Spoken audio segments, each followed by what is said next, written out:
aujourd'hui je vous retrouve avec une petite vidéo un petit peu spéciale, j'espère que ça vous plaira. Je vous propose aujourd'hui une recette, donc c'est une recette de muffins pomme cannelle, un petit peu façon Starbucks. Vous comprendrez très vite si jamais vous en avez déjà goûté au Starbucks, donc voilà, j'espère que cette recette vous plaira et je vous dis à tout de suite. Donc avant tout, on va faire mariner les pommes. Donc pour ça, il va vous falloir à peu près 2 cuillères à soupe de sucre roux, de la cannelle en poudre, du jus de citron. Là j'ai pris 2 pommes, je vais peser, il en faut à peu près, allez, 150 g de pommes, de dés de pommes. Donc je vais déjà les couper et les vider. Ça devrait faire entre une pomme et demie et 2 pommes. On a découpé les pommes en petits dés, à peu près comme ça. Là ils sont pas tous parfaits, mais disons que voilà, c'est à peu près 1 cm comme ça, pour que, enfin une bonne taille pour que ça puisse aller dans les muffins. Faut oublier que de toute façon ça va fondre, donc ça va réduire un peu, donc voilà, faut pas que ce soit trop gros, mais bon, il n'y a pas besoin que ce soit parfait. Donc on va ajouter le sucre. Ensuite on va ajouter un petit peu de jus de citron, on va dire l'équivalent de une bonne cuillère à soupe. C'est surtout l'histoire d'éviter aussi que les pommes noircissent. Puis après on va mettre donc de la cannelle, donc ça c'est pareil selon les goûts, vous en mettez plus ou moins. Moi j'aime bien quand il y en a pas mal, parce que bon, ça va bien relever le goût des pommes. Ah, si jamais, donc j'utilise des pommes golden, donc ça c'est des pommes qui sont très bien pour tout ce qui est tarte et justement qui résistent bien à la cuisson. Donc voilà, je vous conseille ces pommes là. Ou bien il y a d'autres pommes qui sont bonnes pour la cuisson, mais je me souviens plus lesquelles c'est, j'essaierai de vous les mettre si jamais quelque part dans la vidéo. Voilà. Donc on va mélanger ça et puis on va laisser en guillemets mariner le temps de préparer la pâte. On va réaliser un petit peu de crumble pour mettre au-dessus des muffins. Justement c'est un peu cette spécialité de ces muffins.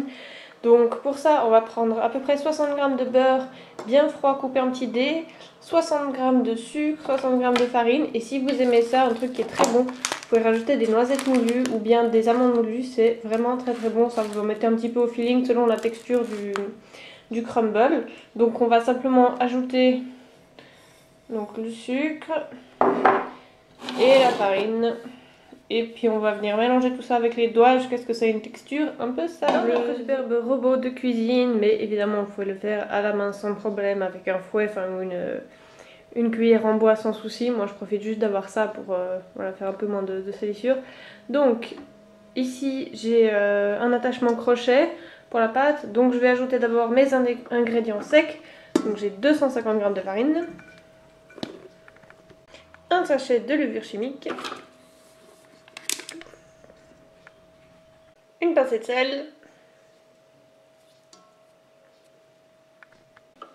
et 125 g de sucre.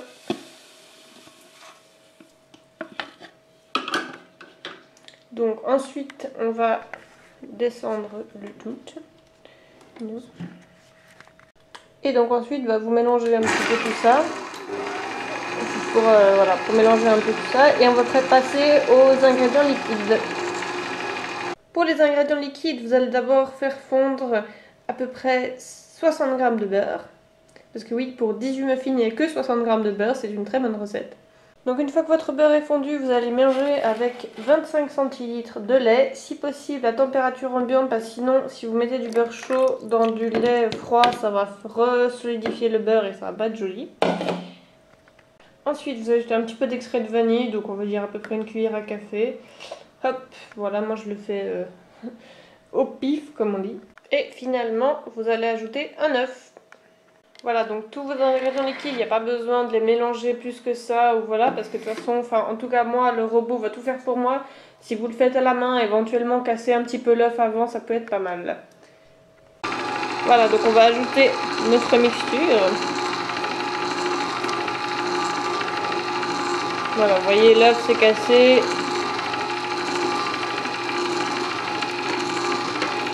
Voilà, donc je vais laisser le robot faire son job. Et ensuite, on va laisser poser la pâte à peu près 20 minutes. Une fois que vous avez fini de remuer la pâte, elle devrait être coulante comme ça, vous voyez, ça coule encore du crochet. Et une texture plutôt lisse. Après, s'il y a quelques grumeaux, c'est pas gravissime, mais bon, voilà, c'est mieux si elle est plutôt lisse. Et puis voilà, pendant que vous laissez poser votre pâte, pendant à peu près 20 minutes, et bien vous pouvez faire, si vous êtes comme moi, plutôt du genre bordélique, vous pouvez ranger. pendant que votre pâte repose comme ça, selon le temps que votre four met à chauffer, mettez-le déjà à chauffer donc à 180 degrés. Que vous verrez, mais donc une fois que vous avez laissé poser votre pâte, il devrait y avoir des petites bulles quand même qui se forment, voilà. Ouais, là on voit quand même pas mal. Donc voilà, ça veut dire que la levure elle a un peu marché et donc vos muffins seront un peu plus légers. Donc surtout, vous mettez pas en fait, si jamais vous faites des muffins avec des fruits comme là avec les pommes, surtout il faut pas les mettre, faut pas mettre la garniture avant parce que sinon il y a toute l'humidité qui va se mettre dans la pâte, ça va couler, ça va être dégueulasse et voilà. Donc ça, ce que je vous ai donné à part pour les pommes, c'est une recette de base excellente pour les muffins. Vous pouvez mettre n'importe quoi avec, donc des pépites de chocolat, des noisettes, si vous voulez mettre juste la pâte avec un peu de Nutella, tout ce que vous voulez. Voilà, donc comptez à peu près 125-150 grammes selon de garniture, donc que ce soit des fruits, donc après vous pouvez faire avec des fraises, avec des myrtilles, tout ce que vous voulez. C'est une recette géniale où il n'y a pas beaucoup de gras, donc c'est vraiment top. Voilà, donc maintenant on va mélanger nos pommes avec la... Vous voyez, il y a bien l'humidité, ça que je voulais pas qu'il reste avant dedans. J'aurais peut-être dû enlever d'ailleurs, mais bon. Voilà, donc on met les pommes dedans, puis on va mélanger, on va mettre tout ça dans nos petits papiers. Donc voilà, une fois qu'on a mélangé les pommes, ce que ça donne, donc vous voyez, j'en mets vraiment beaucoup. Ça va donner des muffins super moelleux, je pense que j'aurais peut-être pas dû en mettre autant, mais bon. Voilà, c'est comme ça, ce sera bon quand même.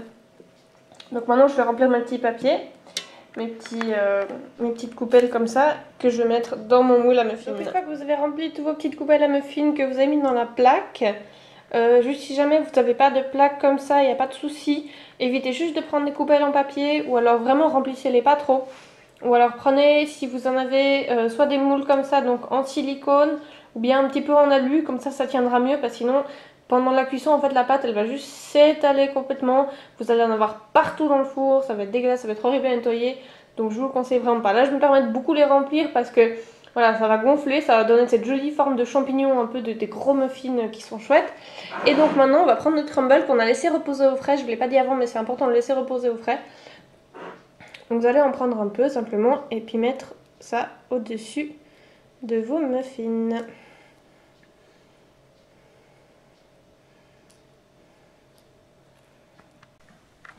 Donc ensuite vous enfournez vos muffins pendant à peu près 20 minutes ou en tout cas jusqu'à ce qu'un cure-dent enfoncé dedans ressorte sec et voilà, vous saurez qu'ils sont prêts.